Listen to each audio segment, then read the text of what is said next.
Cake ready করে দিয়ে আমি আর কেকের প্রাইস নির্ধারণ করে দিবে কাস্টমার। এই বিষয়টা হোম বেকারস আপুরা আপনারা কিভাবে নিয়ে থাকেন অবশ্যই কমেন্টে জানাবেন। কারণ যেকোনো হোম বেকারস আপুদের সাথেই কিন্তু এরকমটা হয়।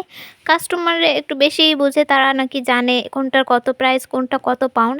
আর আসলে কাস্টমাইজ ডিজাইনের তো চার্জ বেশি আসবে, এটা স্বাভাবিক বিষয়। কাস্টমাইজ ডিজাইনের সাথে নর্মাল পাউন্ড কেক হিসাব করলে তো হবে না, সেখানে কিন্তু অনেক কিছু ডেকোরেশন করার থাকে, অনেক কিছু বাইরে থেকে কিনে আনতে হয়, এক্সট্রাভাবে অ্যাড করতে হয়।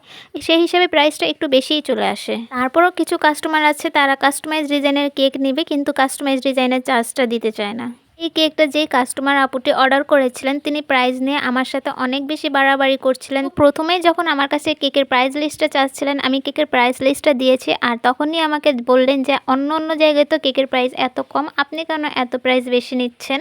আমি বললাম এক একজন এক এক রকম প্রাইস নির্ধারণ করে থাকে, আপনার যেখান থেকে কেক নিতে ভালো লাগবে আপনি সেখান থেকেই নেবেন। তারপর তিনি চাচ্ছিলেন কাস্টমাইজ ডিজাইনের কেক নিতে, সেক্ষেত্রে আমি বললাম কাস্টমাইজ ডিজাইনের যদি কেক নিতে চান সেক্ষেত্রে প্রাইসটা একটু বেশিই আসবে।